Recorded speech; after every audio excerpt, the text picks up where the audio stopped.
Grab your beverages and turn up your interweb. Solving the world's problems 12 ounces at a time. It's Dudes and Beer.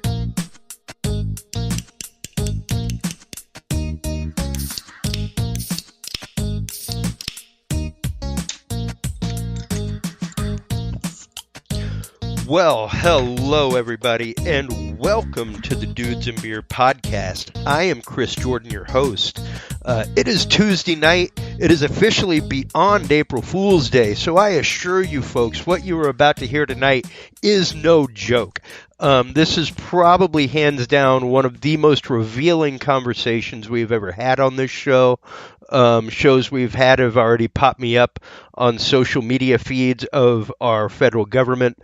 Had my LinkedIn profile searched by members of the CIA, members of Defense Department, things like that. And to have the guest that we are having on tonight is absolutely phenomenal. We have with us this evening Cody Snodgres. He is a CIA whistleblower and author of the book Choosing the Light, which is available on lightonconspiracies.com. We will let Cody get into his story here in just a second. I want to remind everybody this episode is brought to you by Amazon Audible. If you are a fan of audiobooks, if you are like me and are entirely too busy to turn a page nowadays but miss your stories, feel free to go to audibletrials.com/dudesandbeer. You can get a free 30-day trial as well as 2 free books upon joining. You can cancel it at any time if you don't like it. I guarantee you that's not going to happen. Go on by audibletrials.com/dudesandbeer. Join up today. Check out all the great stuff they have, including great books about the paranormal, all kinds of awesome stuff. So once again, audibletrials.com/dudesandbeer. Tonight, our guest, Cody Snodgres, is going to tell you, number one, how he came to be involved in the CIA, and what led him to ultimately become a whistleblower. And the story is incredible, folks. I'm here to tell you. Corey, welcome to the broadcast today. How are you?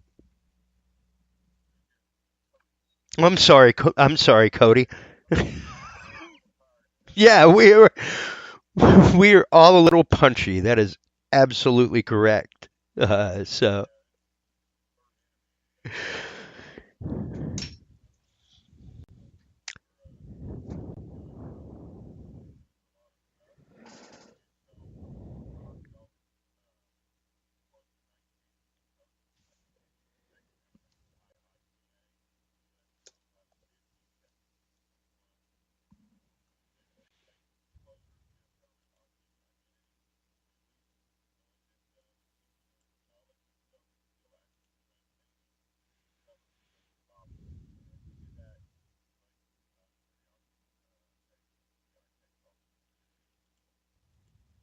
RDI program, the rendition, detention, interrogation program, and he was sentenced to 30 months in federal prison January 2013. He'd been charged with 5 counts of espionage, and the whole case was made up because he wouldn't go along with the RDI program. So we're not going to use any names of anyone who's active or anything. Some of the guys we may be talking about are either deceased or inactive. So anyway, we're going to run through this real quick and cut it down because we've only got an hour. Yeah. But, yeah, in my history here, we have this book called Choosing the Light, Dark Secrets of the Oklahoma City Bombing. And it's a 700-page book. It's a big book. It's found on our website over in Europe, lightonconspiracies.com, with my partner Ole Damagard over there. He's researched false flag operations and assassinations and so forth for over 35 years. So there's a lot of information on that website. We have a monthly newsletter that people can look at. And if anyone's interested in this book, they can contact me at my email is cody@lightonconspiracies.com.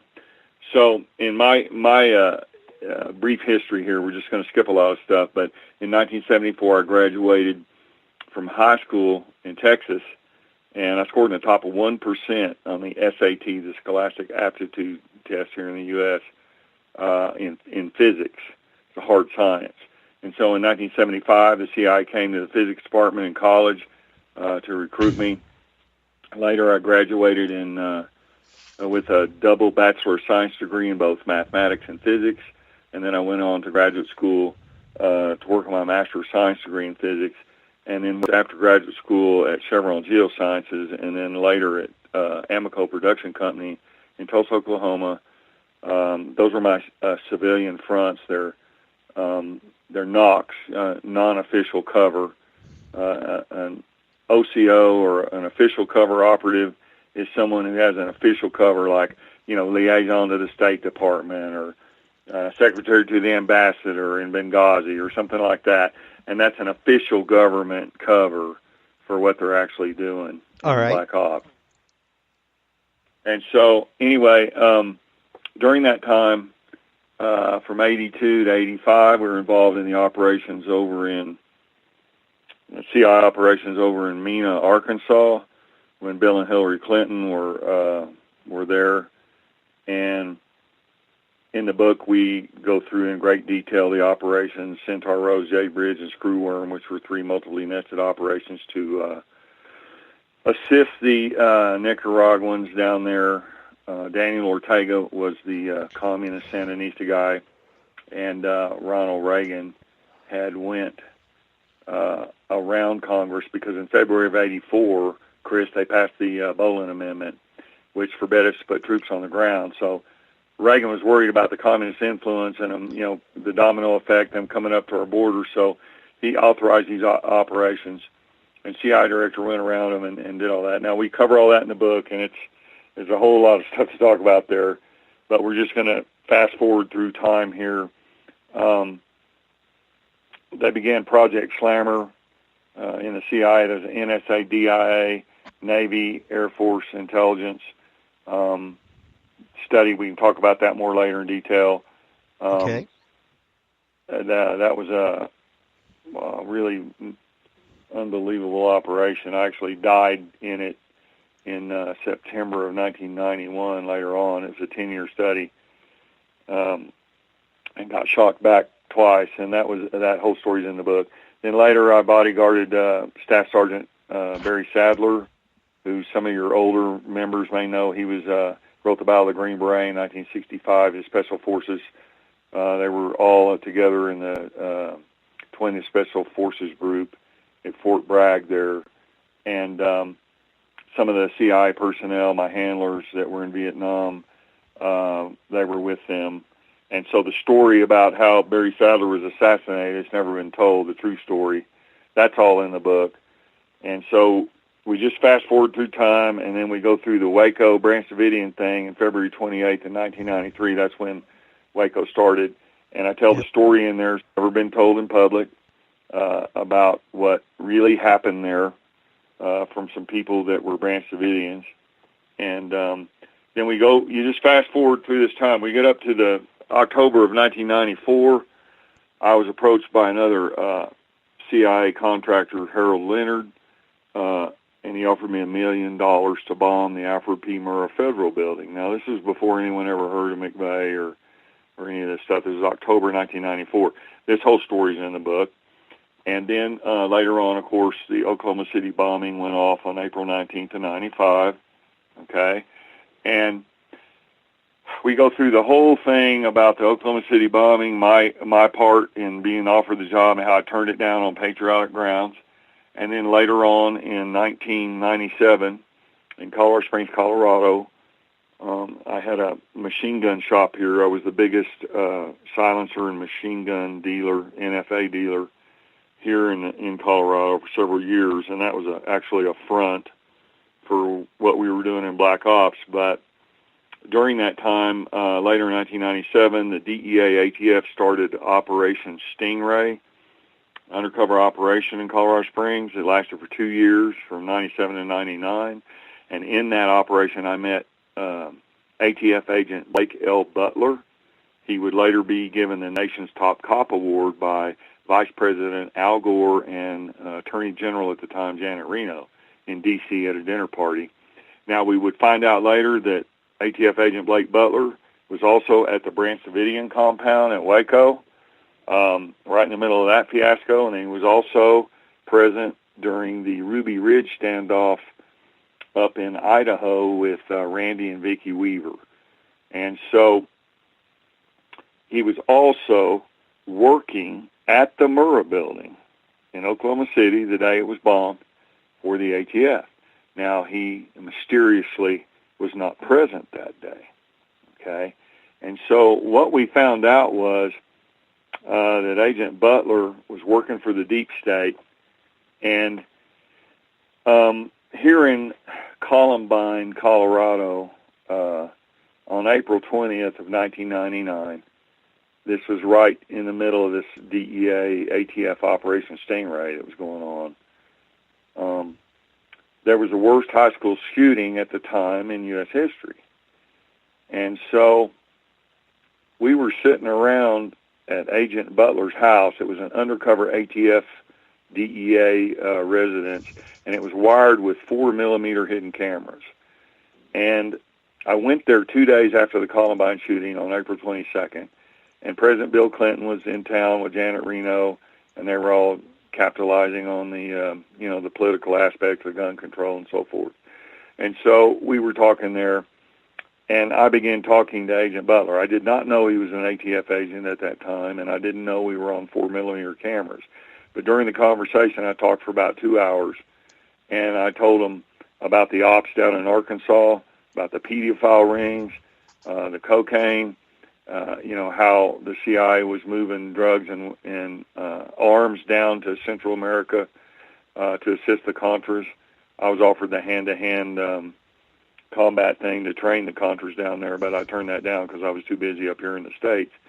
But I told all these stories to Agent Butler about the sex rings, the cocaine, the drugs, how the CIA was using laundering the money, and the whole thing.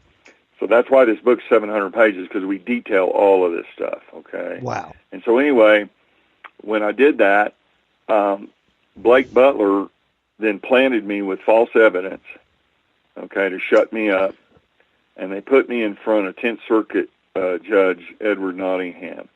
Now, Judge Nottingham was the highest-ranking judge here in Colorado in the 10th Circuit, and we found out that he'd been nominated by Director of Intelligence George Bush Sr.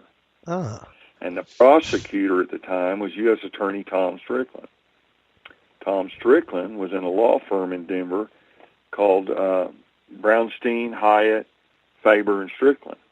We would later find out that Norman Brownstein, the principal of this law firm, actually worked for the Council of Six. That's a group of CIA attorneys back in the late 70s, around 77, when George Bush Sr. was DCI, Director of Central Intelligence. And so what we realized was the deep corruption in the 10th Circuit and how this whole thing was rigged. We have a section in the book about the promised software that the DOJ used to steer sensitive cases, like the Key West case with Joe Naccio on the NSA surveillance after the Patriot Act and all that stuff.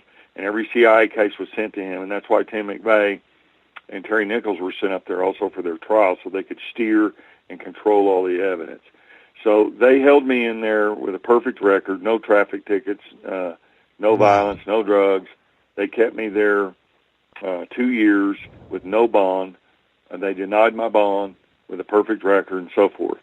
So they threw me in Supermax with 3 cells down for Timothy McVeigh. And then we can tell the story here later if we have time about when they took him out of there for these executions. I talked to his attorney, Nathan Chambers, and all that. I'm just covering a whole lot of stuff here in a short time. Sure. So we're almost to the end of this, and then we're going to get to the reasons why the Murrah Building was really bombed. Most Americans don't know this. But so after they had me in there, on July 24th of 2003, Judge Nottingham ordered a motions hearing. I went 4.5 years and never even was allowed to have a motions hearing. And they kicked the court transcribers out and the marshals out. They sealed all my stuff up. And they had given me a bond after this 2 years. And so Judge Nottingham ordered a motions hearing. Mm-hmm. And during this time, we had hired William Valentine. He's a tape expert. He used to work for the CIA. He had coffee with 3 sitting presidents, Bush, Clinton, and Reagan, in the White House, in the Oval Office. He's a high-level bugging and debugging expert. His job was to check the White House, the Oval Office for bugs and so forth. Well, he took my case, and we had 100% proof that the ATF had tampered with the tapes, planted me with evidence, and all this chicanery was going on. They lied to the grand jury. They committed perjury to the grand jury. They falsified evidence. They were involved in a conspiracy to obstruct justice and so forth. And so he told me, he said, Cody, we have enough evidence to take down the entire ATF and DEA offices here in Colorado. And he said, this case is going to be on the front page of every paper. He said, but they're going to do anything to keep you, from getting this into court. And so on July 7th, 2003, I was cleaning my windshield at a Walmart parking lot on 8th Street in Colorado Springs. And I never saw it, never heard it. This is like 2 weeks before this big hearing where we're going to expose all this corruption. And I was leaned over the hood cleaning the windshield, and all I heard was the wheels squealing and a motor revving. And they totaled out my Crown Victoria LTD. It was in park with the motor off, and it knocked it about 8 feet back. It knocked me up in the air, and I landed on the roof of a car beside it, rolled over the hood, bounced off the fender well of another vehicle, and then hit a concrete light pole. And it almost killed me. But I was in the hospital a while, and I got out, went to an outpatient physical therapy thing. So I'm leaving the physical therapy thing, and there's a police cruiser sitting out there, Colorado Springs police cruiser, in a back alley. And they floored the motor and came directly at me and was about to crush me between me and my car. And at the last minute, the cruiser swerved sideways, and sitting in it was the nation's top cop, ATF agent Blake Butler. He's dressed in a Colorado Springs police uniform. All this stuff's detailed. I got accident reports and medical stuff all in the appendix of the book. But, Chris, he just shook his finger at me, like threatening me. He's about 4 feet away. He turned sideways, threw rocks all over me, and just leaned over and stuck his finger out and threatened me. Wow. Okay, now, I left this, and I was coming back up in the mountains. I'm almost done with the basic story of this book. But I was coming back up the mountains. I pulled over and threw up because I was upset. And I got home here, and I was sitting in my mountain cabin with my wife and young son watching a movie. And so up in the yard, now this is just a few days before this big court hearing, right? Up in the yard pulls an SUV, and we're in a very remote area. I went down there, and sitting in the car, in the SUV, Chris, was the guy who had offered me the job to bomb the Murrah Building. And wow. It was Harold. And he had his window down. I walked around there. I figured he was going to kill me. But he said, hey, I came here to tell you that if you go to court and you talk about the Murrah Building or any of the stuff we did, we got orders to kill you. And then he pointed up to the house, and he said, we've got orders to kill your wife and kid, too. And so the next day I called my attorney, Harvey Steinberg, who was the Denver Broncos football team attorney at the time, and I told him I wanted to change my plea. And we went up to the 10th Circuit Court, and they had a United States Assistant Attorney named Greg Goldberg there. And we talked to him out in the hall, and Harvey Steinberg said, we want to just change this plea. And Goldberg told us, he said, I don't know what's going on with this case. He said, I'm getting a lot of heat about it. I don't know what's going on. I don't want to know what's going on. Just pick a charge, any charge, plead guilty to it, and you're out of here. And so to protect my wife and kid, I pled guilty to something. I just pointed at the indictment. I didn't even know what it was upside down, and I didn't know what it was. It turned out to be dealing firearms without a license, which is a Class 4 felony. Yeah. And it's really ridiculous. It's stupid stuff, considering I was the biggest machine gun dealer here in Colorado for a while. So anyway, I did 3 years supervised release on a paper tail for something I did not do. Okay, I pled guilty to something I didn't do to cover all this up about the Murrah Building and protect my family. And then later on in 2007, Chris, Judge Nottingham himself, the guy that was nominated by CIA Director George Bush, he had to resign from his federal judgeship. Those are lifetime appointments. He had to resign because he was involved in a sex scandal with prostitutes. And it went around the Denver Players Club owner, Brenda Stewart. And all that story's in the book. We have all the articles, newspapers, everything about this major federal judge, in a sex scandal. So we have chapters in the book about the corruption in the 10th Circuit. There's things in here most Americans have never heard of, and it's the truth about what really goes on. We also snuck surveillance equipment inside the United States Attorney's Office and tape recorded them inside there, and those tapes have never been made public. So it took me 4 years to write this book, and I sat on it and waited. I waited 22 years to get this story out after being offered the job to bomb the Murrah Building. And that's what's in this book. It's highly detailed. It's got all kinds of stuff in it. And I know I'm going a little bit long. I'm just trying to jam. No, that's okay, because like you said, there is a lot of day. I mean, it would be 5 episodes for us to get like halfway through the extent of your experience from graduating high school and being approached. And that's one thing that I would like to get into, because a lot of people do not understand the fact that people are groomed for these positions in the CIA. They find apt students. They find people as early as high school. Regularly, and that's their recruiting ground. Right. What was it like for you? I mean, quite obviously, it didn't like in some spy movie, where someone comes up with a black business card and goes, "Hey, how you doing? My name's John. Come to this address tomorrow. We want to talk to you." How exactly does that go down, and how do you even react to that when you find out that it's the CIA that has contacted you? Well, yeah, that's a great question, and they have a multitude of recruiting techniques and so forth. But in my particular case, I was in the physics department at East Texas State University, and one of the PhDs came in there and said, he leaned over and whispered in my ear, and he said, somebody wants to talk to you. There's a job offer and a recruiter down there. And it was in the fall semester of 1975. And, normally, Chris, they wait till May, when the kids are all getting out of college and graduating and stuff to offer them jobs and job fairs and so forth like that. And that's what I said was, well, who is it? What's going on? And he just whispered. He said, it's the CIA, and he's down there alone, wants to talk to you alone.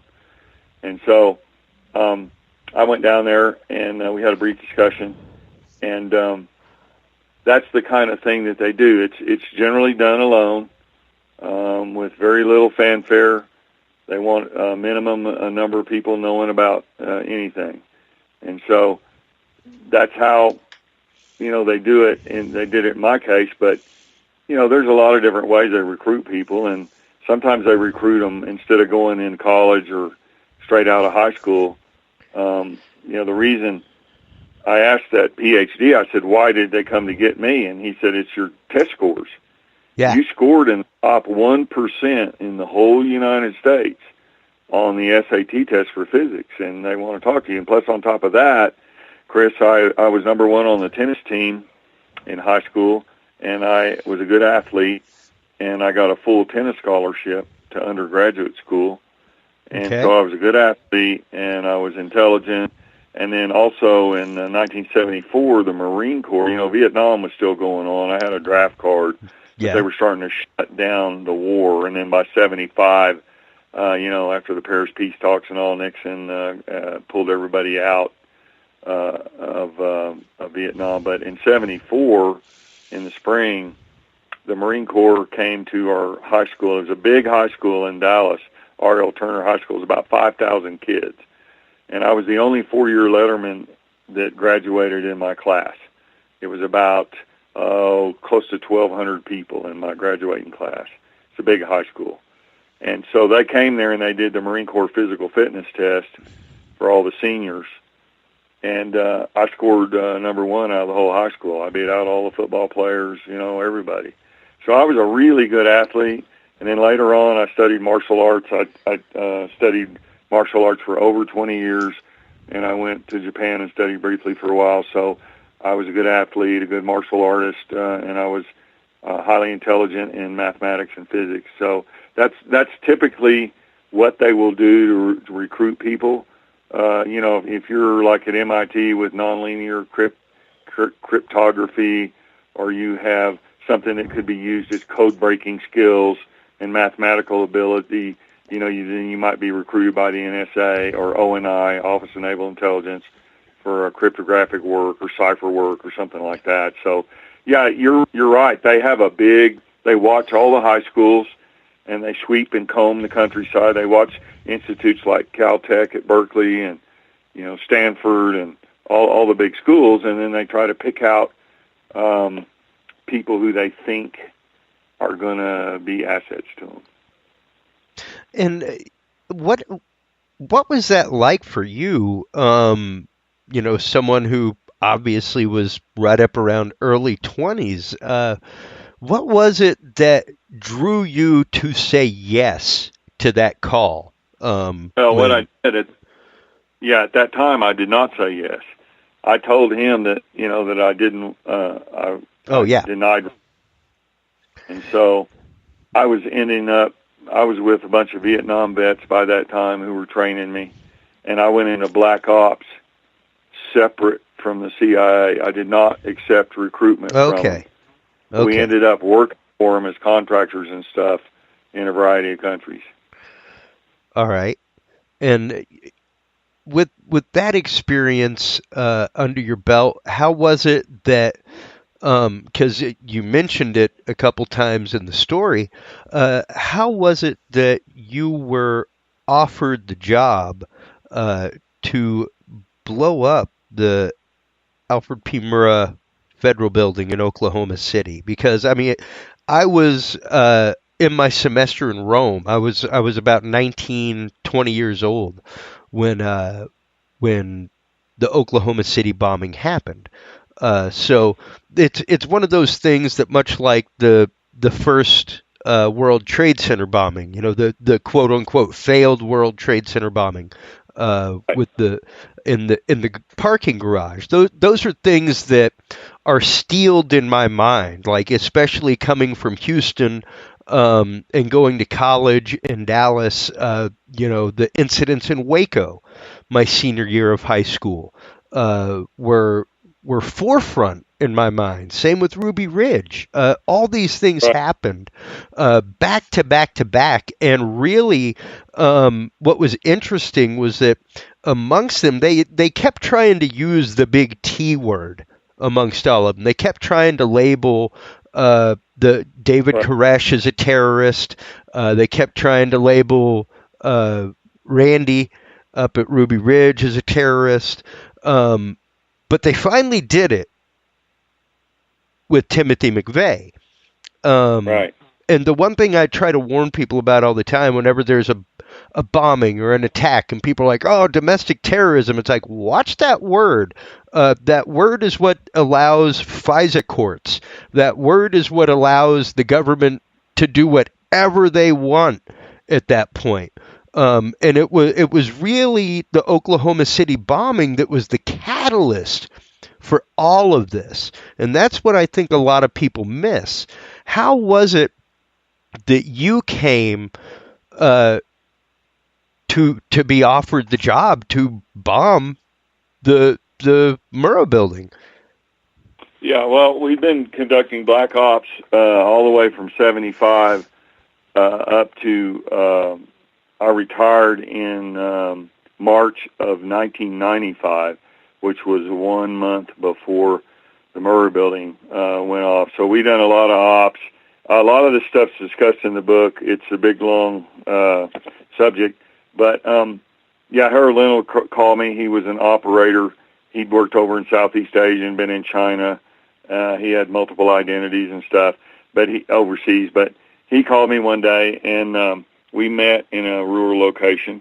And I've told this story on many interviews. We've done dozens of them all around the world. Some of the ones here in the States, people can look up or on YouTube if they haven't censored them and taken them down, because the censorship's been horrific here lately. Yeah. It's the John B. Wells on Caravan to Midnight. Yeah. I love John B. Wells. Yeah, the YouTube video, it's called Robert Snodgres Explosive Interview. And it's got over 1 million views, but, YouTube's been cutting them.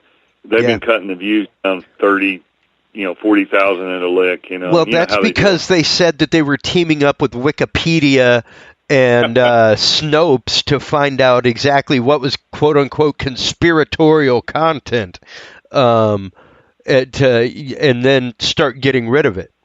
So, yeah. Right. It's absolutely horrific. You're gonna go with non-fact checked organizations to do all your fact checking. Right. Go ahead. Go ahead.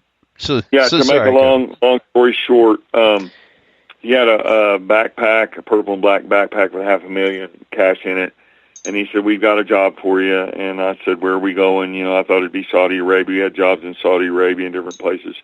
And he said, "No, it's here in the States." I said, "What kind of job is it?" It's an EOD job. And the target is Federal Building. And I said, which one? He said it was Alfred P. Murrah. And I rejected it on grounds, patriotic grounds. I told him, you guys went too far this time. I can understand going overseas and doing a bunch of stuff, but I'm not going to do it here to our own people. And at the time, Chris, I was ending my operational effectiveness. In September of 1991, I died in Project Slammer. We can talk about that later. There's a whole chapter in a book about it, CIA mind control thing, and it's amazing what all went on with that. But I died in the hospital and had to be shocked back twice, and I had multiple broken bones. Like right now, my medical files state that I'm 100% totally and permanently disabled with severe PTSD. And so I was drinking heavily at the time to cover my PTSD. And so they offered me this job. Basically, it's a way to kill two birds with one stone. Someone's ending their career, and they want to shut them up and basically get rid of them and use them for a patsy. And so the whole story's in this book. So I turned that job down, and then later on, McVeigh was the patsy for the op. The op was to blow up the Murrah Building and destroy records that were in there. And McVeigh was the cover for that op, with the Ryder truck and the diesel and ammonium nitrate story.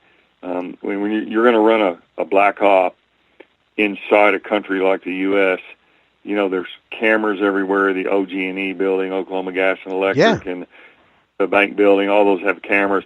There's going to be a big major thing. And so you're going to have a cover for the op. And so what I'd like to do, if we could, is go through the reasons why the Murrah Building was bombed. Please. And then maybe, if we've got time, tell the story of what happened at Waco. I would love that. Yeah. Okay. Yeah, no, so, most definitely. Go. Okay, well, I'm going to talk real fast, and I'm going to leave a lot of stuff out. But remember, in this book, it's highly researched, highly detailed. Choosing the Light, Dark Secrets of the Oklahoma City Bombing. We have stuff from Dover Air Force Base. We have stuff from War Syndrome hearings. We just got all kinds of stuff. I'm getting a call from Washington, D.C. right now, but I'm going to take it, and we're going to continue with this. Okay, now, we've got to go back in time a little bit to find out why the Murrah Building was actually bombed. All right? There's several reasons. Now, one of the main reasons has to do with the Gulf War Syndrome records. And as you recall, Saddam Hussein, he was a paid CIA asset. Oh, yeah. Yeah, no, we started the Saddam regime. We put him into power. Right.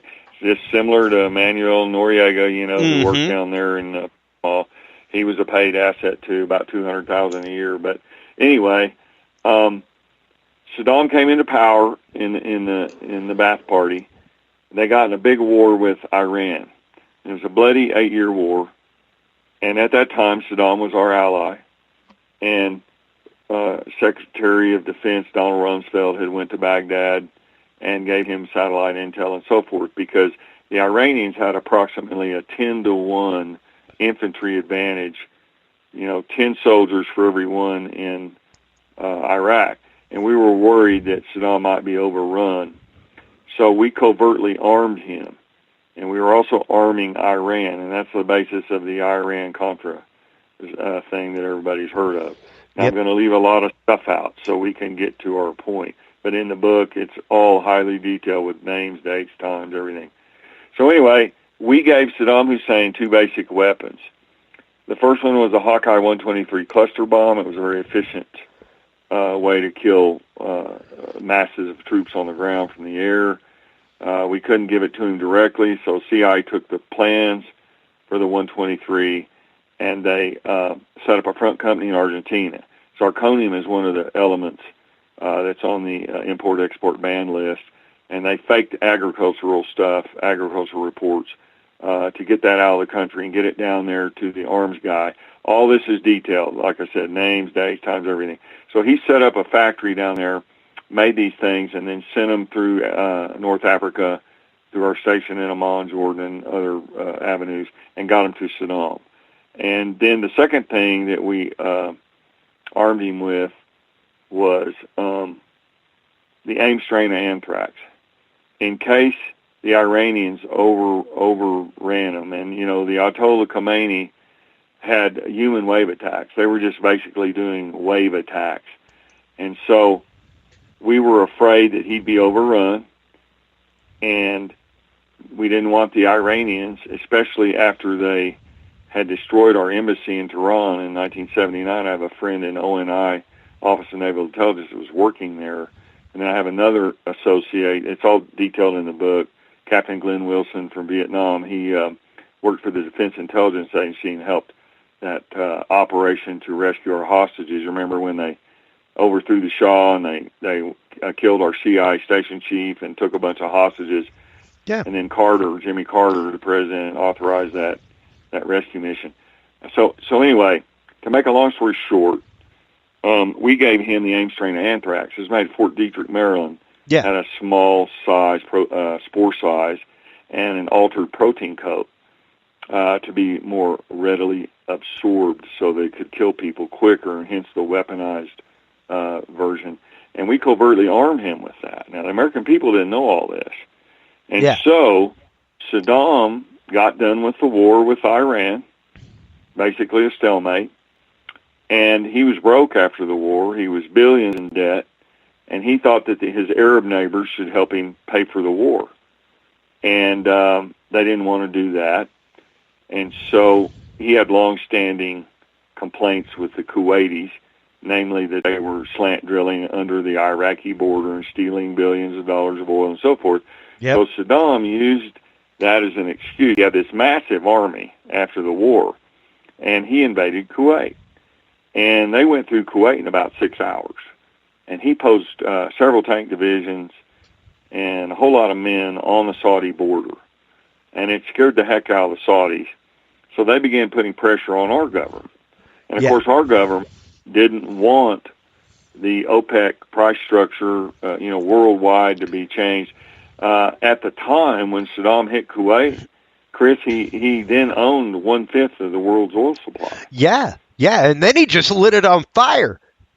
Right. And so anyway... Good old Boots and Coots to the rescue, huh? Yeah, and so Saudis put pressure on our government, and Bush and them cooked up the Desert Storm thing. Everybody knows about that. That was January 91. In August of 90, they all started staging into Riyadh and all the places there in Saudi Arabia and getting our troops built up with Norman Schwarzkopf.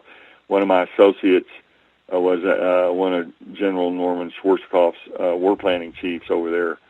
But I digress. What happened was Bush and them had to get our troops over there quick because they were afraid Saddam was going to go into Saudi Arabia. and the Saudis couldn't have stopped. No. You had the fourth largest army in the world, so this was a big thing. And so we were worried that he would use the anthrax that we had given him covertly, that the American people didn't know, on our own troops. And our standard anthrax vaccines, we're getting to the Oklahoma City bombing, but our standard anthrax vaccines were a 1 shot per month course for 6 months to build immunity, because this is a highly virulent biological weapon. And they had to get the guys over there quickly and couldn't wait, so they cooked up a new anthrax vaccine, and it was only 1 injection for 1 month, and it was a squalene-based adjunct. An adjunct is an autoimmune booster, similar to the thimerosal, the mercury, or the aluminum that's put in flu shots to help the virus seed, the attenuated virus seed adhesion in the body, and then you build your antibodies. So anyway, all this is detailed in the book big time. We have stuff about Bioport, the company that made the vaccine. We have stuff about a lot of people forget that number one, like our good guest Dr. John Hall says all the time, there is no law that prevents the federal government from experimenting on you. And number two, that like I was in high school when the Gulf War happened, and I distinctly remember them saying that we're injecting our guys with an experimental new version of the anthrax vaccine. Like, I remember news reports about it. It was everywhere. Right. And then later on, Bill Clinton signed the executive order 13139, if memory serves me correctly. And that gave the DOD, Department of Defense, carte blanche to test on our troops without authorization, without testing. Yeah. So anyway, we're going to get back now to the anthrax thing. Yes. They started giving our guys all this new vaccines. The first lot was at Dover Air Force Base. We have the lot numbers. We have all the details in here. And so there were a lot of symptoms, autoimmune disorders, dizziness, headaches, so forth. Well, our guys went over there. Approximately 480,000 U.S. troops from all different branches that went over there to Desert Storm. And most of them got these anthrax vaccines. So they all got sick, and it should later be called the Gulf War Syndrome. But the second thing that we used in that war for the very first time was depleted uranium weapons. Yep. And Timothy McVeigh was a tank commander on an M1A1 Abrams tank. His platoon commander was Terry Nichols. And so McVeigh had confirmed kills in the Iraqi desert, and he won a Bronze Star.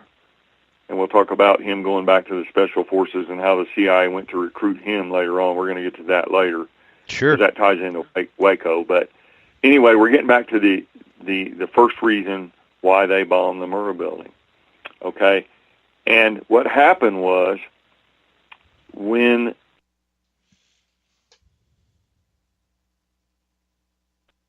the 30-millimeter chain guns that were used on the A-10 Warthogs, the tank busters, they called them, when these depleted uranium munitions were used, it was the very first time they were used, they had real high kinetic energy. They killed by kinetic energy, not explosives. Yeah. And they had enough kinetic energy to blow a Soviet T-72 tank turret. That was the predominant tank weapon that Saddam had. They weigh about 11 tons. And it would hit those things, Chris, and blow them up like a tumbleweed, 11 tons. And it made a big fireball. And in this fireball, there were new elements being created. Remember, it's the first time they ever used this stuff in a war. Yep. And these fireballs had depleted uranium oxide, and uranium dioxide. And the particulate size of this stuff, Chris, was about 4 microns. Now, our MOP gear, our standard NBC, nuclear, biological, chemical gear, the gas mask that our troops were issued, only filtered down to 10 microns. So what was happening was troops unknowingly were breathing this radioactive poison, this particulate poison, and it concentrates in 2 places in the human body, the thyroid and in the reproductive glands. Yeah. So when our guys got back home, Man. The first thing they do is make love to their wives. Well, what was happening, their semen was radioactively poisoned. Yep. And so their semen was carrying this poison into the wombs of their wives and partners. And then the children that were born were getting this poison. And then the Pentagon had a big problem. They didn't know how many generations down, mother to son to grandson to great-grandson and so forth. And they had a huge potential multi-billion, hundreds of billions of dollars of medical culpability payments down the road. Very similar to the Agent Orange that was used in Vietnam. We have a section in the book here about Operation Ranch Hand, which was the Air Force operation in, I believe it's 69 to 71. Yeah. And the Tuskegee experiments before that. Right, exactly. So anyway, all of this was going on, and our troops were getting sick. Sick from the anthrax shots that were experimental and untested. They waived FDA testing, and our guys were being used as guinea pigs. Yeah. And then they depleted uranium. So in 1994, this is right before I was offered the job to bomb the Murrah Building. In 1994, Senator Christopher Shea, he was on an Armed Services Committee in Congress. He was a Republican from Connecticut. He was tasked with determining medical culpability payments for our sick veterans with what was called the Gulf War Syndrome. And the Pentagon tried to downplay the anthrax vaccines and downplay the uranium and all that stuff. And DuPont Chemical, as you recall, has, they settled with our Vietnam veterans over the Agent Orange class action lawsuit. But this was a new one. And so what he did, Senator Shea tasked the FBI to gather the medical records of approximately 480,000 of our troops that were in theater. And they were going to use the medical records to determine medical culpability payments. Well, guess where these records were stored? The FBI building? In the Alfred P. Murrah Federal Building. Man. Okay, so when that building blew up and the records were destroyed, the Pentagon was off the hook for potentially billions or hundreds of billions. Yeah. Long-term, intergenerational radiation, sickness, and poisoning, because the half-life of uranium is like, 4 million years, 4.5 million years, something like that. Just a little ridiculous.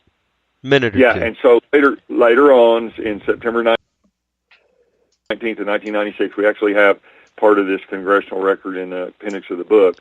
At the congressional hearings in Gulf War Syndrome, which were still ongoing at the time, the DOD admitted at the hearings that over 400,000 Gulf War Syndrome medical records had, quote, disappeared.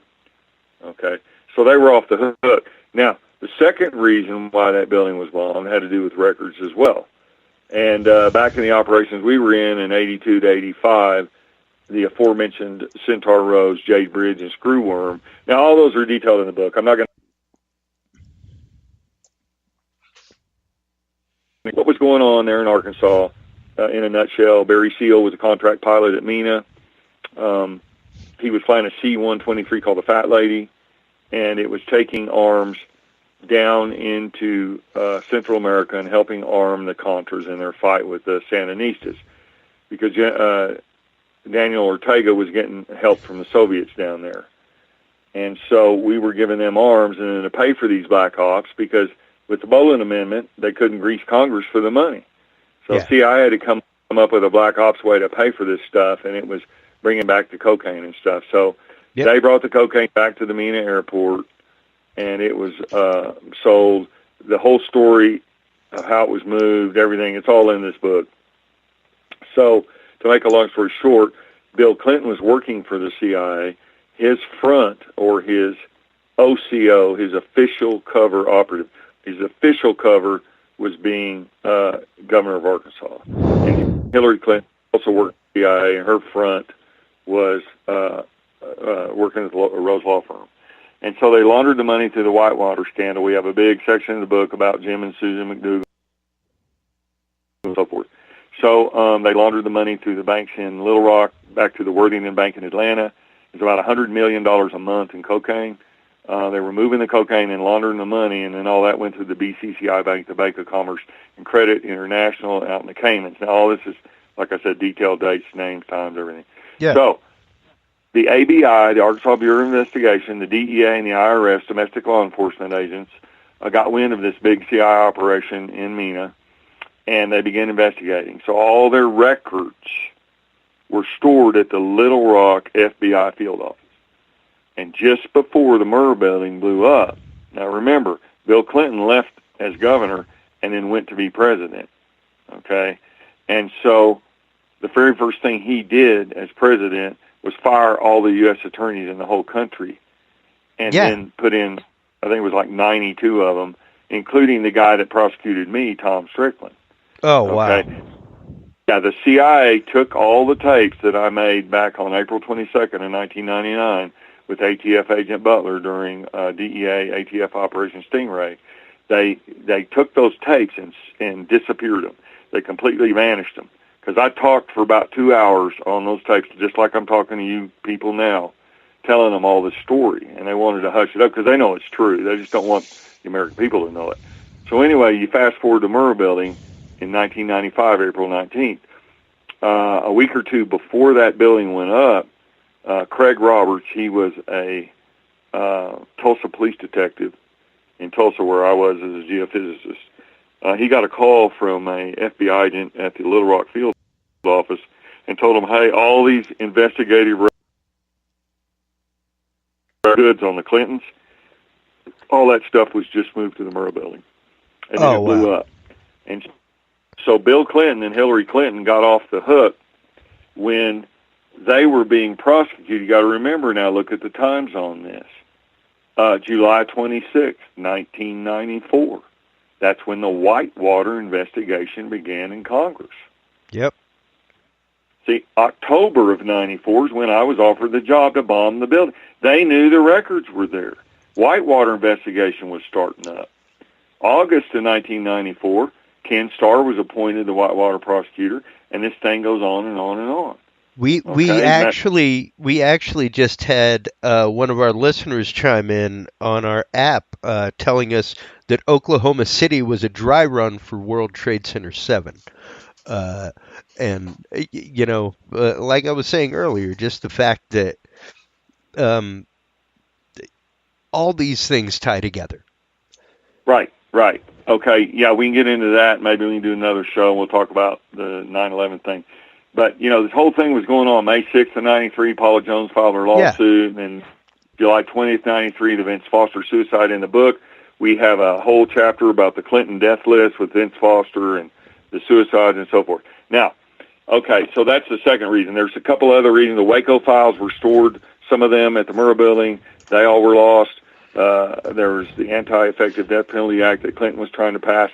That building, when it went up, helped push Congress, you know, in fear mode to vote for that thing. So those are the basic reasons. They're all detailed in the book. Now, we only got a few more minutes here, and I just want to go briefly through Waco. There was a guy named Ron Cole. His whole story is detailed highly in the book.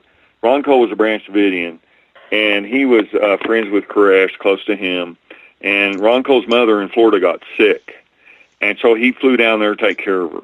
Well, when he got there, it was like the next day or the day after, the shootout broke out at the Branch Davidian compound. That was February 28th of 93. And, you know, they had 4 ATF agents killed and 6 Branch Davidians there. Well, Ron Cole saw it, breaking news. You know, it got on the news, shootout in Waco. So he immediately left his mom, flew back to Waco, and by the time he got there, the feds had set a perimeter up around the compound, wouldn't let anyone in or out. So this is the story Ron Cole told me straight to my face. I was not at the Branch Davidian compound, nor was I a Branch Davidian, but this is what he told me. And he said that all the Branch Davidians that were in town, out shopping and running errands and stuff, when this firefight broke out, they all gathered around and they got tents and stuff, and they set up outside the perimeter the feds had set up, and they got binoculars and telescopes, and they were trying to see what was going on. And at night, they were seeing these streaks through the air. They were orange and green, sometimes red. They didn't know what they were. They were all civilians. And so they were sitting around one night saying, man, we wish we had some night vision. And some guy walked up in the darkness and said, I've got some military night vision, and they said, who are you? And he said, I'm Timothy McVeigh. And McVeigh had got some military night vision from Desert Storm, so they sat there and watched. And Ron said that what was happening was there were flat black helicopters. There were no lights, no markings of any kind. And these helicopters were circling the Branch Davidian compound only at night, and they were machine gunning them up. And the lights they were seeing in the sky were the tracers from the M60 machine guns. Wow. And they asked McVeigh, why are they doing that? What's going on? And he said, well, that's a standard military tactic, Army tactic, Delta Force. Whenever you have insurgents trapped in a building and you've got them surrounded by a perimeter, you always deny the high ground. So you suppress the sniper fire and everything down to the lower levels, and that's what these choppers were doing. What they're really doing is murdering the Branch Davidians extrajudiciously and unconstitutionally. Yeah. And so later on, when the compound burned down, they got the tanks off Fort Hood, Texas. They lied to Governor Ann Richardson and got the tanks and everything to violate the Posse Comitatus Act. And then Waco ended on April 19th of 1993. Now, that's 2 years to the day before the Murrah Building was bombed. Okay, so Waco ended with 54 dead and 21 children. And then all of this stuff was covered up in the fire, all the murders and all the stuff. Now, we have a whole lot of stuff in the book about like Ron Harichi, the ATF sniper that was in sniper nest number 7 at Waco, and he was also the one that shot Vicki Weaver up at the Ruby Ridge standoff. Randy Weaver sent me a copy of his book and signed it and everything. We know a whole bunch there's all kinds of stories in here about Ruby Ridge, the whole thing. So we're running out of time. But anyway, Ron Cole said that after they saw that, they got really scared. And we have stuff about the civil trial and the criminal trial of the Branch Davidians and all the corruption that went on there. Ron Cole said that him and the rest of the Branch Davidians got scared. They thought the FBI was going to murder them to shut them up, and that they came up here to Colorado. They got a ranch, rented a little ranch way out in the middle of nowhere, and they bought some illegal MP5 machine guns to protect themselves. Well, the feds got wind of it and sent a Black Ops team in there and killed a bunch of those Branch Davidians. And Ron Cole left, and he went up to Toronto, Canada, and he got a fake Algerian passport. He was going to go to Algiers and fly out. And the day before he left, he made the mistake of using his phone to call his girlfriend back in Waco. So later on in the night, the RCMP, the Royal Canadian Mounted Police, and the FBI hit him, and they arrested him and extradited him back to the U.S., and they threw him in the 10th Circuit FCI, the Federal Correctional Institute, where I was, because I'd been planted with false evidence to shut me up about all this. And that's where Ron Cole told me these stories, to my face. And he was always real scared. He stayed in his cell a lot. He wouldn't talk to anyone. And then one day they came and got him and took him out of there, and nobody's seen him since. We don't know what happened. But I'm just skimming over this real quick. There's 700 pages here. There's a whole lot of stories in here about how they cleaned up Centaur Rose Op in Arkansas, how Barry Seal was assassinated February 19th of 86. Yeah. On the same day, the Colombian hitmen killed 25 to 30 of the cartel members down there in Colombia. Pablo Carrera, the number 2 Medellin cartel guy, and Jorge Ochoa. And then one of my girlfriends, she had dinner with Pablo Escobar once in Miami, when he was, the biggest coke dealer in the world. So we have a lot of connections, a lot of stuff in this book. We use the names of the people we can use, but some of them, we don't use their names, and we tell the stories best we can. Well, and that's just it. It's such, like I said, such a far-reaching story to go through and start digging through it and trying to even segregate information is so hard to do whenever you're talking about situations like this. And everybody can check out the book. You can go out and buy the book at lightonconspiracies.com. Cody, email me at, go ahead. Email me at Cody at lightonconspiracies.com, and we can get you a copy. Here in the States, we've been sending CDs out by media mail because our websites here in the States have been hacked repeatedly.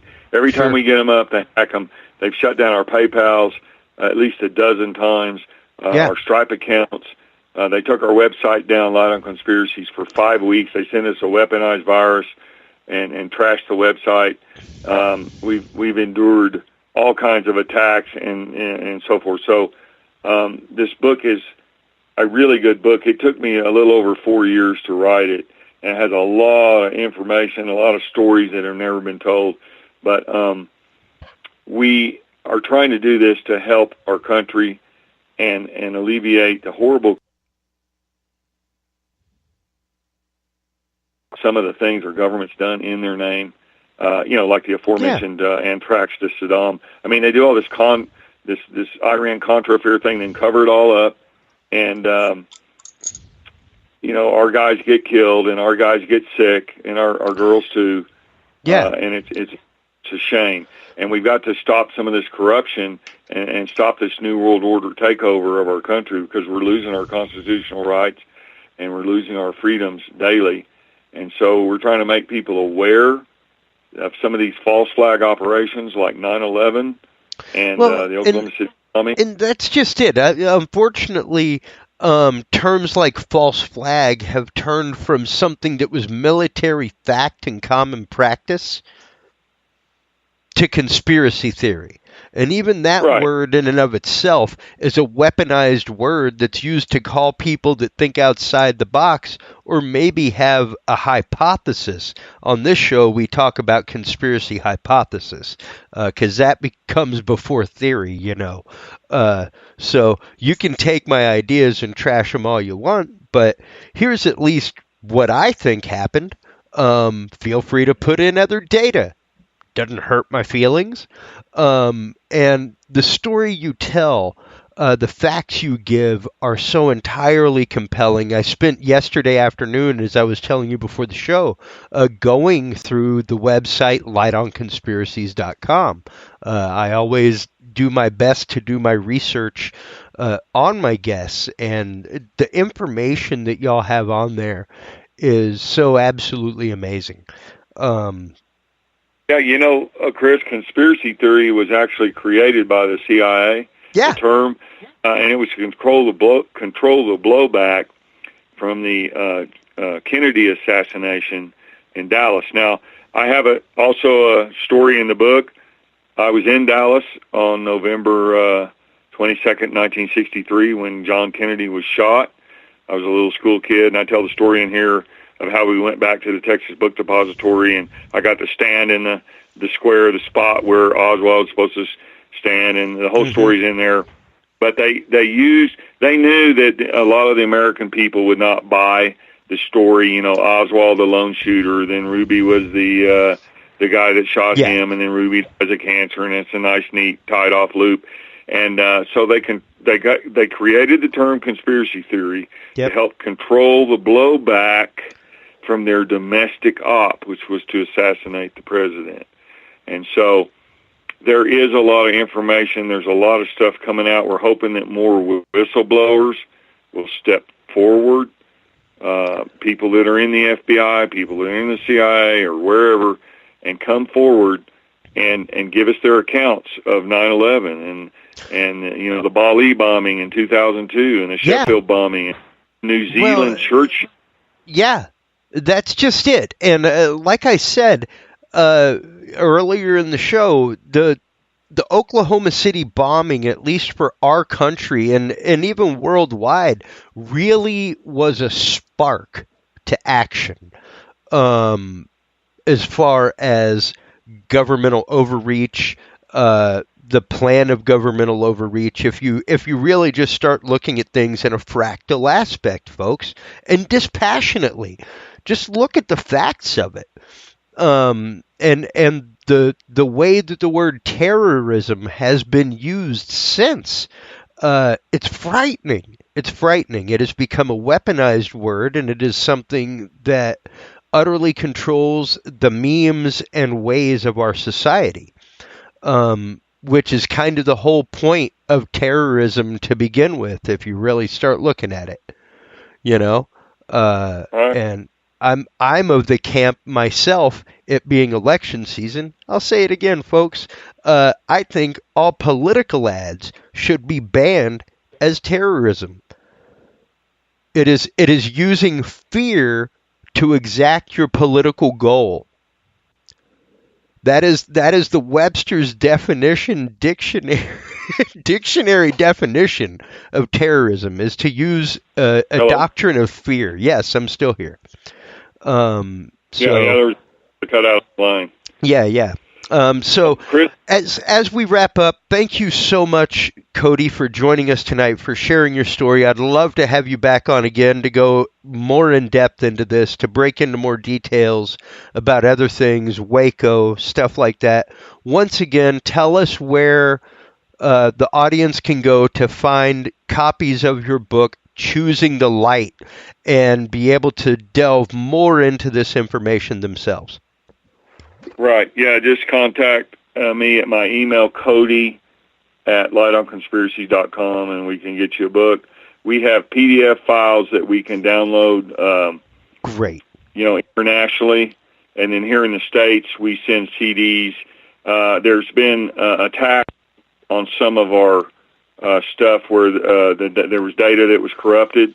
So we have CDs that are they're burned on computers that are not connected to the internet, so we can make sure that the original files and the original stuff gets in here. We have a lot of pictures and a lot of files. We have 302s, FBI, DEA, ATF activity reports and so forth in the appendix, and a lot of stuff about the website is a beautiful rabbit hole of information, folks.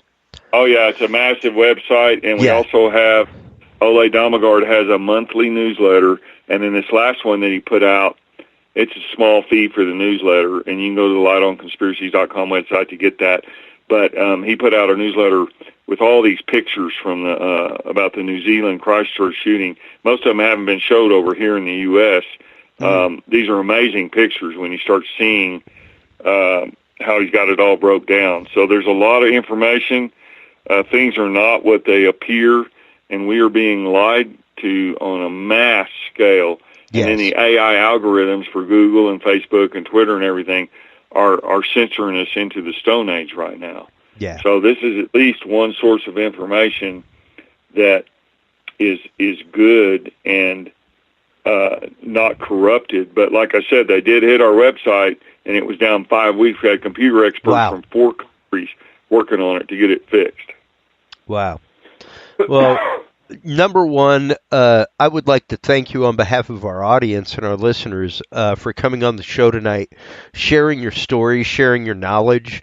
You're a very brave individual, not only to have done what you did in life, but to have denied the opportunity that you denied for the principles that you hold dear, for the country that you hold dear, and for the love of country that you hold dear.